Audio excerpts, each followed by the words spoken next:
Hello students, हम पढ़ रहे हैं लेसन 3 जिसका नाम है वाहरे हमदर्द, जिसके लेखक घनश्याम अग्रवाल जी हैं। हमने पिछले वीडियो में देखा कि जो लेखक हैं वह पूंजीवाद, समाजवाद और अर्थव्यवस्था पर भाषण सुनकर आ रहे थे और उनकी साइकिल का एक कार से टक्कर हो गया, जिसकी वजह से लेखक का एक पैर में फ्रैक्चर हो गया और वह एक सरकारी यानी कि सार्वजनिक अस्पताल के प्राइवेट वार्ड में चले गए। तो वो बहुत ही शोक जता रहे थे इस बात का कि उनका पैर टूटा इसलिए नहीं, बल्कि वह एक सार्वजनिक अस्पताल में है, वो भी प्राइवेट वार्ड में। उनको इस बात का ज़्यादा दुख था।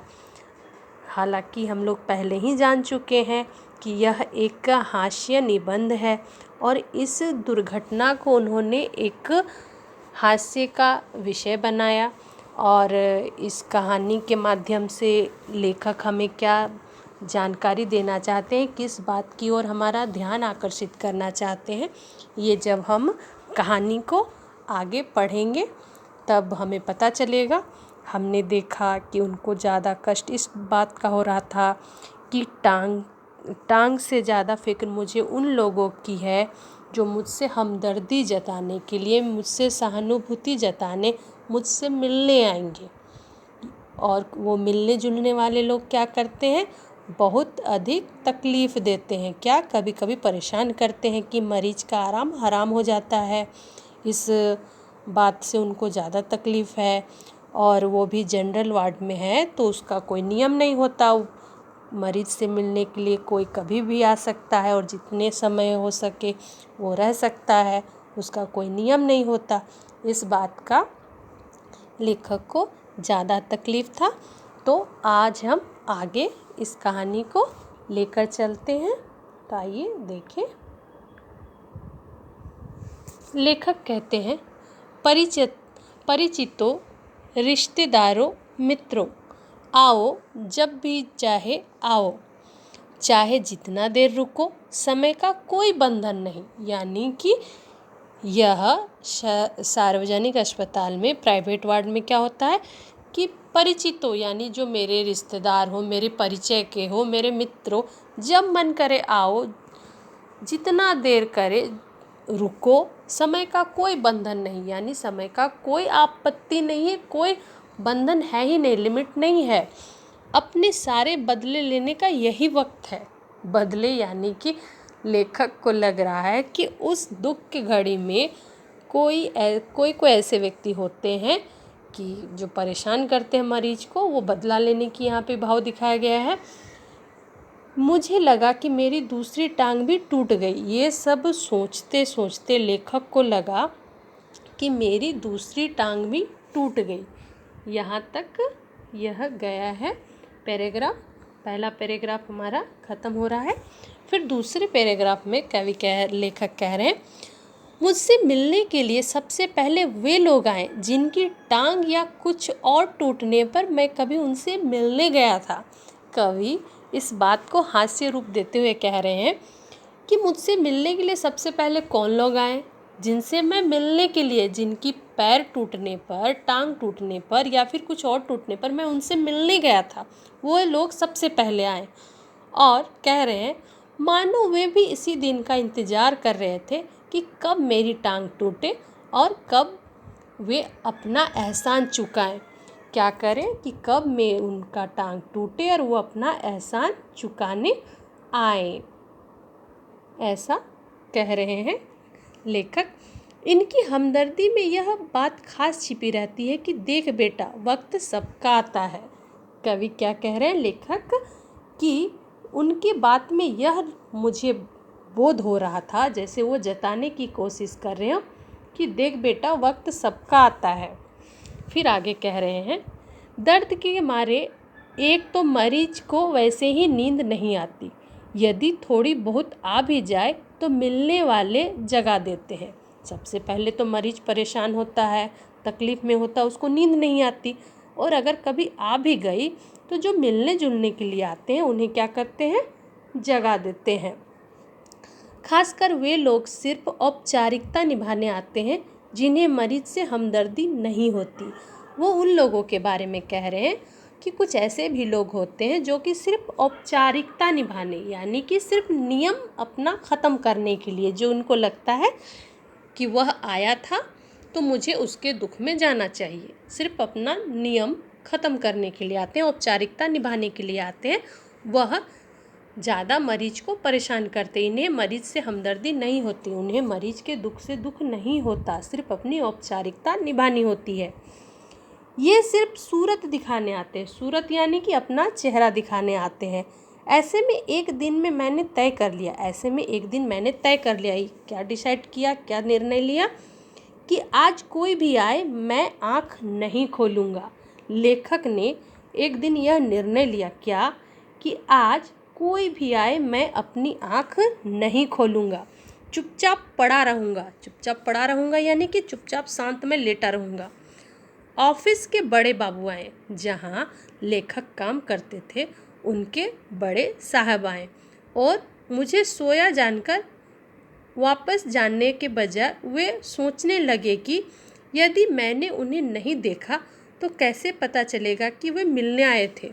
वो आए और आने पर देखा कि लेखक यानी मरीज सो रहा है, तो उन्होंने जाने के बजाय वो सोचने लगे कि अगर मैंने इसे नहीं जगाया तो इसे पता कैसे चलेगा कि मैं आया था इससे मिलने के लिए। यह कौन सोच रहे थे, तो बड़े बाबू। अतः उन्होंने मुझे धीरे धीरे हिलाना शुरू कर दिया। ये सोचने के बाद बड़े बाबू ने क्या किया, उनको हिलाना शुरू कर दिया। फिर भी जब आंखें नहीं खुली तो उन्होंने मेरी टांगों के टूटे हिस्से को जोर से दबाया। जब मेरी आंख नहीं खुली तो उन्होंने क्या किया, जो पैर मेरा जो टांग टूटा हुआ था उस टूटे हुए हिस्से को जोर से दबाया।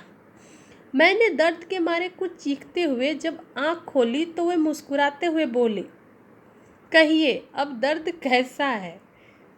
जो बड़े बाबू आए थे पहले तो उन्होंने तकलीफ़ दी, क्या तकलीफ़ दी, टूटे हुए हिस्से को उन्होंने ज़ोर से दबाया। जब मेरी आँख खुली तो मैंने कुछ कराहते हुए, चिल्लाते हुए, चीखते हुए मैंने आँख खोली तो वो कह रहे, कहिए तब दर्द कैसा है। मोहल्ले वाले अपनी फुर्सत से आते हैं।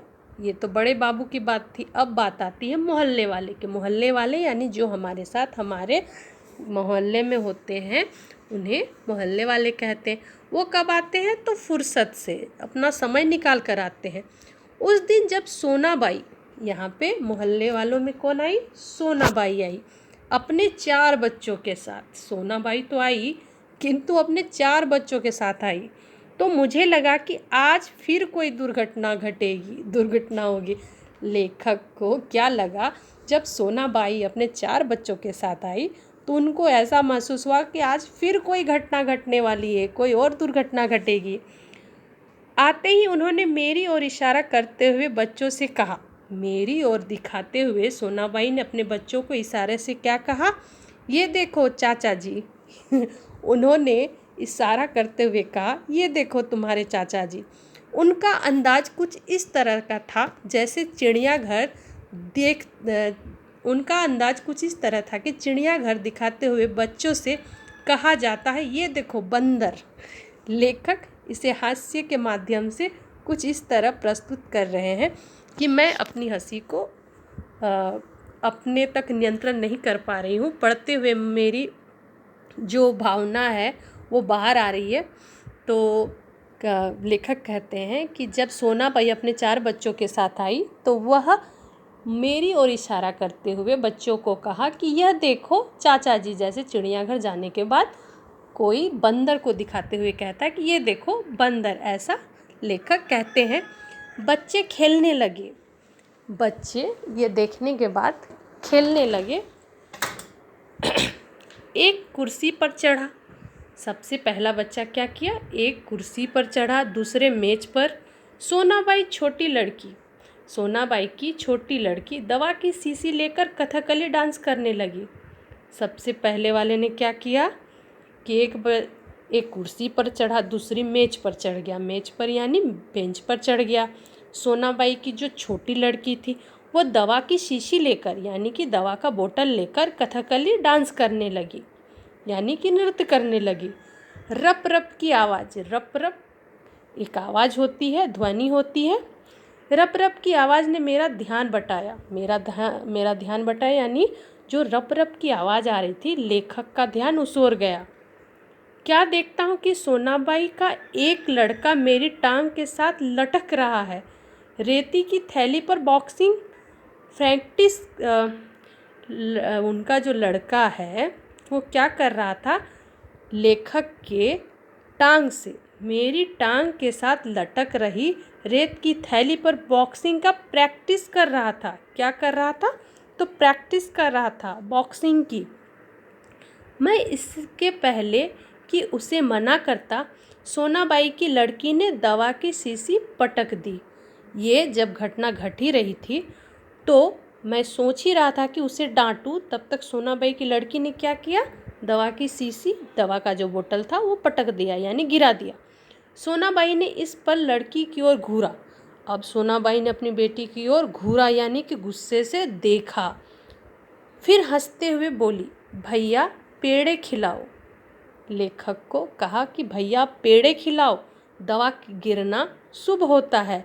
दवा गई समझो, समझो बीमारी गई। यहाँ पर अपनी बेटी के गुस्से को उसने मतलब बेटे के जो उसकी बेटी ने गलती की उस गुस्से को दबाते हुए उल्टा वह कह रही है लेखक को कि भैया आप मिठाई खिलाओ क्योंकि दवा का गिरना शुभ होता है। दवा गई समझो बीमारी गई। तो यह कहते हैं, कौन कहती है? तो सोनाबाई। इसके 2 घंटे बाद सोनाबाई गई यह कहकर कि फिर आऊँगी। मैं भीतर तक कांप गया। उनकी इस बात को सुन के मैं भीतर तक कांप गया यानी अंदर से मैं डर गया कि यह फिर आएगी अपने 4 आफत के बच्चों के साथ। कुछ लोग तो औपचारिकता निभाने की हद ही कर देते हैं। अब लेखक उन लोगों के बारे में बात कर रहे हैं कि जो कि फॉर्मेलिटी जो निभाने आते हैं उसकी कोई लिमिट ही क्रॉस कर देते हैं। वो किसके बारे में कह रहे हैं? विशेषकर वे, खासकर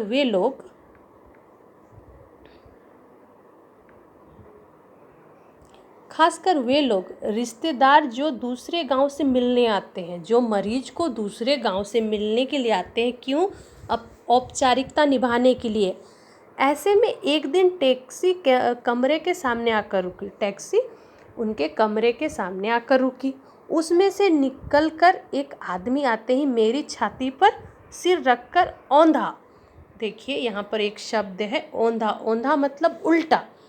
औंधा पड़ रोने लगा, उल्टा होकर रोने लगा और कहने लगा, हाय तुझे क्या हो गया? घर वालों का सत्यानाश हो, कार वालों का सत्यानाश हो, सॉरी, हाय तुझे क्या हो गया? कार वालों का सत्यानाश हो। वह कार वाले को शायद बद्दुआ दे रहा था। मैंने दिल में कहा कि तुझे जो हुआ सो हुआ। मैं दिल ही दिल में कह रहा था कि मुझे जो हुआ सो हुआ, पर तू क्यों रोता है? तुझे क्या हुआ? वह थोड़ी देर मेरी छाती में मुंह गड़ाए गड़ाए यानी मुंह घुसाए हुए रोता रहा। फिर रोना कुछ कम हुआ। उसने मेरी छाती से गर्दन हटाई और जब मुझसे आंख मिलाई तो एकदम चुप हो गया। फिर धीरे से हंसते हुए बोला, माफ़ करना मैं गलत कमरे में आ गया। इतना कुछ घटित होने के बाद वह व्यक्ति क्या कह रहा है कि भाई साहब मुझे माफ़ कीजिए, शायद मैं गलत कमरे में आ गया। आजकल लोग ठीक से बताते भी नहीं गुप्ता जी का कमरा शायद बगल में है। जिनसे वो महाराज महाशय मिलने आए थे उस मरीज का कमरा शायद बगल यानी कि नेक्स्ट कमरे में था। हे ऐसे, अच्छा भाई माफ़ करना, हे यानी कि हंसते हुए वो वहाँ से निकल गया। कहकर वह चला गया।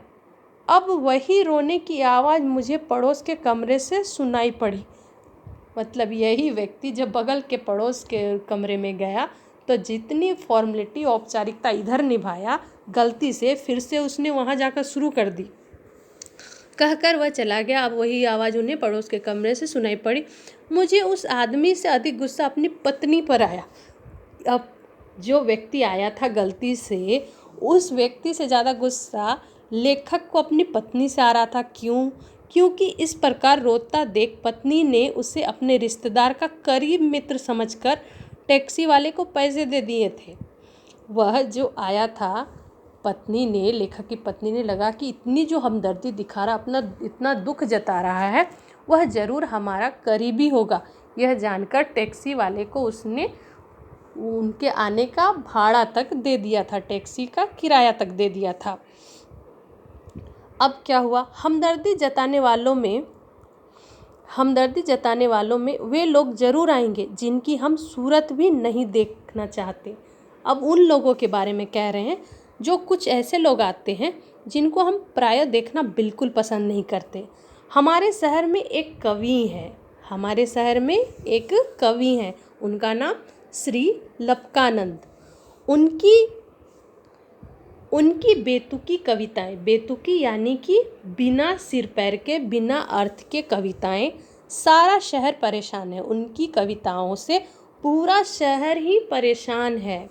मैं अक्सर उन्हें दूर से ही देखते ही भाग खड़ा होता हूँ। जैसे लेखक उनको दूर से ही देखते थे कि वह उनके सामने से भाग जाते थे, ताकि उनकी कविताओं से इनका पाला ना पड़े। जानता हूँ जब भी मिलेंगे 10-20 कविताएं पिलाएंगे यानी जबरन इन्हें सुनाएंगे। बिना पिलाए उन्हें नहीं छोड़ेंगे, यानी बिना सुनाए उन्हें नहीं छोड़ेंगे।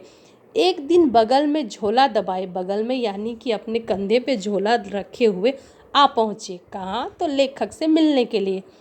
आते ही कहने लगे, मैं तो पिछले 4-5 दिनों से कवि सम्मेलन में अति व्यस्त था यानी कि मैं कवि सम्मेलन में 4-5 दिन से बहुत बिजी था। सच कहता हूँ, कसम से मैं आपके बारे में ही सोचता रहा। रात भर मुझे नींद नहीं आई, और हाँ, रात को इसी संदर्भ में यह कविता बनाई।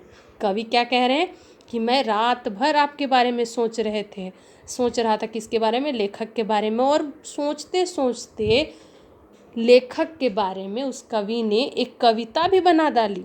यह कह झोले से डायरी निकाली और लगे सुनाने। उन्होंने यह कही और कहने के बाद एक डायरी निकाली अपने झोले से, और उन्होंने सुनाना शुरू कर दिया। असम की राजधानी है शिलांग, मेरे दोस्त की टूट गई है टांग, मोटर वाले तेरी ही साइड थी रॉन्ग। ये देखिए, कुछ ज़्यादा ही हास्य यह कविता हो रही है। मोटर वाले तेरी ही साइड थी रॉन्ग। कविता सुनकर वे मुझे ऐसे देख रहे थे, कविता सुनाकर वह मुझे ऐसे ही देख रहे थे मानो उनकी एक आँख पूछ रही हो, कहो कविता कैसी रही। उन्होंने कविता सुनाने के बाद उनकी तरफ एक आँख से वो ऐसे देख रहे थे जैसे वो पूछना चाह रहे हैं, कहो कविता कैसी रही, और दूसरी आँख से पूछ रही हो, बोल बेटा अब भी मुझसे भागेगा। मैंने जल्दी से चाय पिलाई और फिर कविताएं सुनने का लेखक ने जल्दी से उन्हें चाय पिलाया, फिर कविताएं सुनने का वादा कर बड़ी मुश्किल से विदा किया। उनको यह वादा भी किया कि मैं आपकी इन कविताओं को बाद में ज़रूर सुनूंगा, अवश्य सुनूंगा, और फिर उनको विदा किया यानी कि उन्हें भेजा। अब मैं रोज़ ईश्वर से प्रार्थना करता हूँ कि हे ईश्वर, अगर तुझे मेरी दूसरी टांग भी तोड़नी हो तो ज़रूर तोड़, मगर कृपया कर उस जगह पर तोड़ना जहाँ मेरा कोई भी परिचित ना हो। कोई बड़े बेदर्द होते हैं, उस जगह पे तोड़, क्योंकि ये जो कोई भी परिचित ना हो, क्योंकि बड़े बेदर्द होते हैं ये हमदर्दी जताने वाले। अब इस कहानी का यहीं पर समापन हो रहा है। इस कहानी के माध्यम से हमें आपने देखा होगा, इस कहानी को सुना होगा, पढ़े भी होंगे कि इस कहानी को सुनने में बहुत ही हास्य व्यंग, यह एक निबंध था, पूरा हास्य से भरा हुआ था। इसको मैं पढ़ते समय अपने आप को नियंत्रण नहीं कर पा रही थी कि यह कैसा एक जो कि दुर्घटना है उसे हास्य और व्यंग में बदल दिया है। तो इस निबंध के माध्यम से लेखक ने दुर्घटना के माध्यम से विनोद जो होता है, एक हास्य होता है, मनोरंजन होता है, को बड़े ही रोचक ढंग से व्यक्त किया है। हमदर्दी भी कभी कभी किस तरह की पीड़ादायी बन जाती है, यह बहुत ही सुंदर तरीके से दर्शाया है। मतलब इस कहानी के माध्यम से कवि ने यह दिखाया है, जताया है कि हम कभी कभी क्या करते हैं कि अपनी औपचारिकता को निभाने के लिए दूसरे को अपनी हमदर्दी जताने के लिए चल जाते हैं, लेकिन जो हमारी औपचारिकता होती है वह कभी कभी किसी के लिए पीड़ादायी हो जाती है। इस बातों को ध्यान में रखते हुए हमें कुछ भी करना चाहिए तो सोच समझ कर करना चाहिए। तो आज का हमारा यह लेसन यही सी वीडियो में ख़त्म होता है। अगले वीडियो में हम फिर अगले लेसन की बात करेंगे। तब तक थैंक यू।